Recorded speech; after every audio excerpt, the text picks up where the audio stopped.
కళ్ళల్లో కన్నీళ్లు నింపిన గనుక విజయోత్సవాలు జరుపుతావా రేవంత్ రెడ్డి గారు? దేనికోసం నీ విజయోత్సవాలు అని నేను అడుగుతా ఉన్నా. ఇప్పుడే మేము మక్క రైతును కలిశాను ఎనమాముల మార్కెట్లో. మన సీతక్క గారి నియోజకవర్గం, ములుగు నియోజకవర్గం, మంగపేట మండలం, చింతకుంట నుంచి వచ్చినటువంటి రైతు మధ్యల వెంకటేశ్వర్లు. అదేవిధంగా ఇంకొక రైతు లక్ష్మయ్య గారు. ఏం రేటుకి అమ్మాయి బాబు లక్ష్మయ్య గారు అంటే, క్వింటాల్కు 1825 రూపాయలకు మక్కలు అమ్మాను, ఇప్పుడే జెండా పాట అయింది సార్ అన్నాడు. యాక్చువల్గా మక్కల మద్దతు ధర ఎంత? 2400 రూపాయలు. మరి ఇలా వెంకటేశ్వర్లు, లక్ష్మయ్య గారు ఎంత నష్టపోయారు? ఒక క్వింటాల్కు 575 రూపాయలు నష్టపోతా ఉన్నారు. రాష్ట్ర ప్రభుత్వం కొనుగోలు చేయకపోవడం వల్ల ఓ క్వింటాల్ మీద 575 రూపాయలు నష్టపోయారు. ఆ రైతులు ఇద్దరు అన్నదమ్ములు, వాళ్ళిద్దరు కలిసి 137 బస్తాల మక్కలు తెచ్చారు ఆదివాసీలు. ఆ 137 బస్తాల మక్కలంటే దాదాపు 40,000 రూపాయలు ఆ రైతులు నష్టపోయారు. నిజంగా మార్కెట్ కొనుంటే, మద్దతు ధర వచ్చుంటే ఆ ఆదివాసీ రైతులు లక్ష్మయ్య, వెంకటేశ్వర్లు పాపం వాళ్ళకి 40,000 రూపాయలు ఇవాళ మిగిలేదు.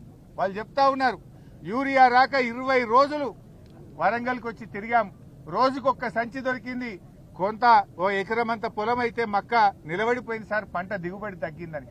యూరియా ఇయ్యక అట్లా సాగుకొడుతుంది, ప్రకృతి కరుణించక అట్లా ఇబ్బంది అయ్యే, మార్కెట్లకు వస్తే ధర రాక ఇట్లా ఇబ్బంది. కాబట్టి ఇంతకంటే దుర్మార్గం ఏముంటది?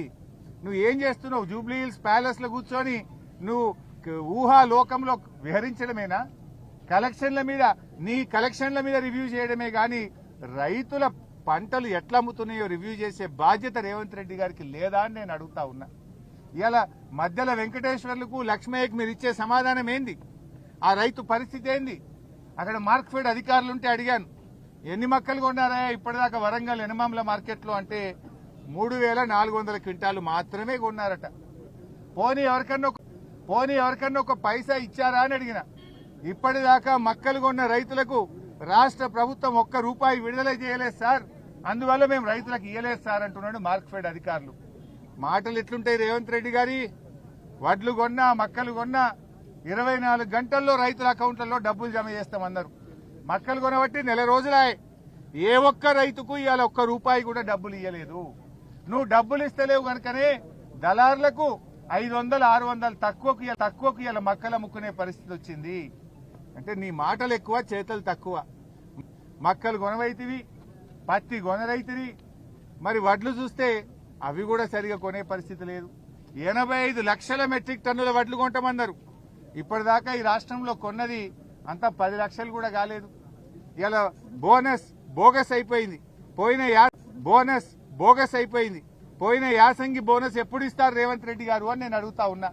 పోయిన యాసంగిలో రైతులకు రావాల్సిన 1,100 కోట్ల రూపాయల బోనస్ ను వెంటనే విడుదల చేయాలని బీఆర్ఎస్ పార్టీ పక్షాన్ని డిమాండ్ చేస్తా ఉన్నాం. రైతులకు ఈ సంవత్సరంగా ఉన్న వడ్లకు కూడా 1,400 కోట్ల రూపాయలు బకాయి పడ్డారు. కొన్నది పిసరంతనే, ఆ కొన్నదానికి కూడా పేమెంట్ అయితలేదు. అంటే మీ ఉద్దేశం ఏంది? మక్క రైతులకు డబ్బులు ఇయ్యరు, వడ్ల రైతులకు డబ్బులు ఇయ్యరు, పత్తి కొనరు అంటే రైతులందరూ ఆగం కావాలనా? పంటలు కొనకుండా ఉండడమే మీ సూత్రమా అని అడుగుతా ఉన్నా. పంటలు కొనాలంటే వెంటనే డబ్బులు ఇవ్వాలి కదా, ఎందుకు ఇవ్వడం లేదు అని నేను అడుగుతా ఉన్నా. ఇవాళ కాటన్ 27 లక్షల క్వింటాల పత్తి కొంటామని చెప్పారు. ఇప్పటిదాకా కొన్నదెంత?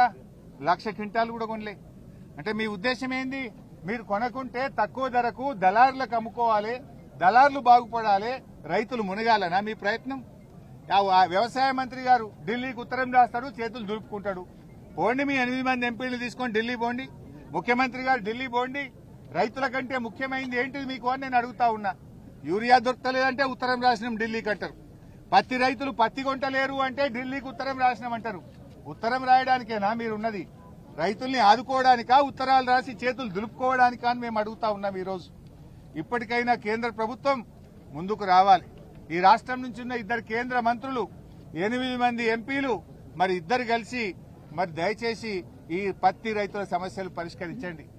ఇవాళ రేవంత్ రెడ్డి గారు బడే బాయి దగ్గరున్న నీ పరపతిని ఉపయోగించి వెళ్లి ఈ నిబంధనలు సవరించండి, వెంటనే తేమ శాతాన్ని సడలించి కపాస్ నిబంధనలు ఎత్తివేసి 7 క్వింటాల నిబంధన ఎత్తివేసి వెంటనే పత్తి కొనుగోలు చేసే విధంగా ఆదేశాలు ఇవ్వాలని చెప్పి కూడా మేము కోరుతా ఉన్నాం.